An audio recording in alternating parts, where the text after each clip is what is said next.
حضور اکرم صلی اللہ علیہ وآلہ وسلم کا ارشاد ہے،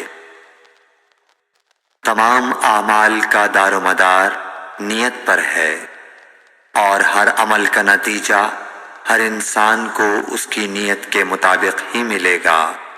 پس جس کی ہجرت دولت دنیا حاصل کرنے کے لیے ہو یا کسی عورت سے شادی کی غرض سے ہو، پس اس کی ہجرت انہی چیزوں کے لیے ہوگی جن کے حاصل کرنے کی نیت سے اس نے ہجرت کی۔ صحیح بخاری حدیث نمبر 1۔ حضور اکرم صلی اللہ علیہ وآلہ وسلم نے فرمایا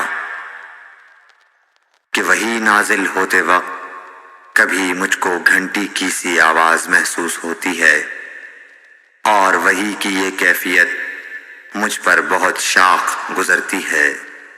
جب یہ کیفیت ختم ہوتی ہے تو میرے دل و دماغ پر اس فرشتے کے ذریعے نازل شدہ وحی محفوظ ہو جاتی ہے، اور کسی وقت ایسا ہوتا ہے کہ فرشتہ بشکل انسان میرے پاس آتا ہے اور مجھ سے کلام کرتا ہے، پس میں اس کا کہا ہوا یاد رکھ لیتا ہوں۔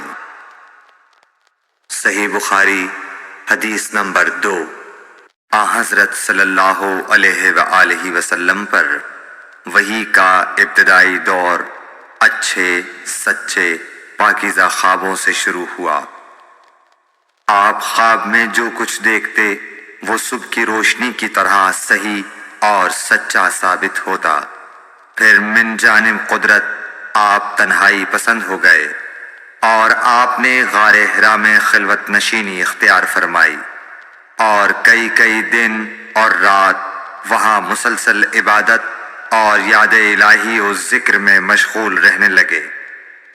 جب تک گھر آنے کو دل نہ چاہتا توشہ ہمراہ لیے ہوئے وہاں رہتے۔ توشہ ختم ہونے پر ہی اہلیہ محترمہ حضرت خدیجہ رضی اللہ تعالی عنہا کے پاس تشریف لاتے، اور کچھ توشہ ہمراہ لے کر پھر وہاں جا کر خلوت گزین ہو جاتے۔ یہی طریقہ جاری رہا یہاں تک کہ آپ پر حق منکشف ہو گیا، اور آپ غار حرا ہی میں قیام پذیر تھے کہ اچانک حضرت جبرائیل علیہ السلام آپ کے پاس حاضر ہوئے اور کہنے لگے کہ اے محمد پڑھو۔ آپ فرماتے ہیں کہ میں نے کہا کہ میں پڑھنا نہیں جانتا۔ آپ صلی اللہ علیہ وسلم فرماتے ہیں کہ فرشتے نے مجھے پکڑ کر اتنے زور سے بھینچا کہ میری طاقت جواب دے گئی۔ پھر مجھے چھوڑ کر کہا پڑھو۔ میں نے پھر وہی جواب دیا کہ میں پڑھا ہوا نہیں ہوں۔ اس فرشتے نے مجھ کو نہایت ہی زور سے بھینچا کہ مجھ کو سخت تکلیف محسوس ہوئی۔ پھر اس نے کہا کہ پڑھ۔ میں نے کہا میں پڑھا ہوا نہیں ہوں۔ فرشتے نے تیسری بار مجھ کو پکڑا اور تیسری مرتبہ پھر مجھ کو بھینچا، پھر مجھے چھوڑ دیا اور کہنے لگا کہ پڑھو اپنے رب کے نام کی مدد سے جس نے پیدا کیا اور انسان کو خون کی پھٹکی سے بنایا۔ پڑھو اور آپ کا رب بہت ہی مہربانیاں کرنے والا ہے۔ پس یہی آیتیں آپ حضرت جبرائیل علیہ السلام سے سن کر اس حال میں غار حرا سے واپس ہوئے کہ آپ کا دل اس انوکھے واقعے سے کانپ رہا تھا۔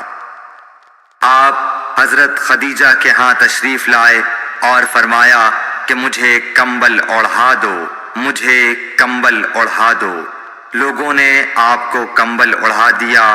جب آپ کا ڈر جاتا رہا تو آپ نے اپنی زوجہ محترمہ حضرت خدیجہ رضی اللہ تعالی عنہا کو تفصیل کے ساتھ یہ واقعہ سنایا، اور فرمانے لگے کہ مجھ کو اب اپنی جان کا خوف ہو گیا ہے۔ آپ کی اہلیہ محترمہ حضرت خدیجہ رضی اللہ تعالی عنہا نے آپ کی ڈھارس بندھائی اور کہا کہ آپ کا خیال صحیح نہیں ہے۔ اللہ کی قسم آپ کو اللہ کبھی رسوا نہیں کرے گا۔ آپ تو اخلاق فاضلہ کے مالک ہیں، آپ تو کنبہ پرور ہیں بے کسوں کا بوجھ اپنے سر پر رکھتے ہیں، مفلسوں کے لیے آپ کماتے ہیں، مہمان نوازی میں آپ بے مثال ہیں، اور مشکل وقت میں آپ امر حق کا ساتھ دیتے ہیں۔ ایسے اوصاف حسنہ والا انسان یوں بے وقت ذلت و خواری کی موت نہیں پا سکتا۔ پھر مزید تسلی کے لیے حضرت خدیجہ رضی اللہ تعالی عنہا آپ کو ورقہ بن نوفل کے پاس لے گئیں، جو ان کے چچا زاد بھائی تھے اور زمانہ جاہلیت میں نصرانی مذہب اختیار کر چکے تھے اور عبرانی زبان کے کاتب تھے۔ چنانچہ انجیل کو بھی حسب منشائے خداوندی عبرانی زبان میں لکھا کرتے تھے۔ انجیل سریانی زبان میں نازل ہوئی تھی، پھر اس کا ترجمہ عبرانی زبان میں ہوا۔ ورقہ اسی کو لکھتے تھے۔ وہ بہت بوڑھے ہو گئے تھے، یہاں تک کہ ان کی بینائی بھی رخصت ہو چکی تھی۔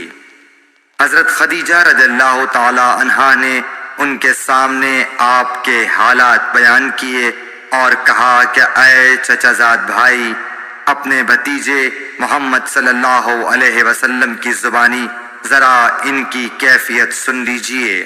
وہ بولے کہ بھتیجے، آپ نے جو کچھ دیکھا ہے اس کی تفصیل سناؤ۔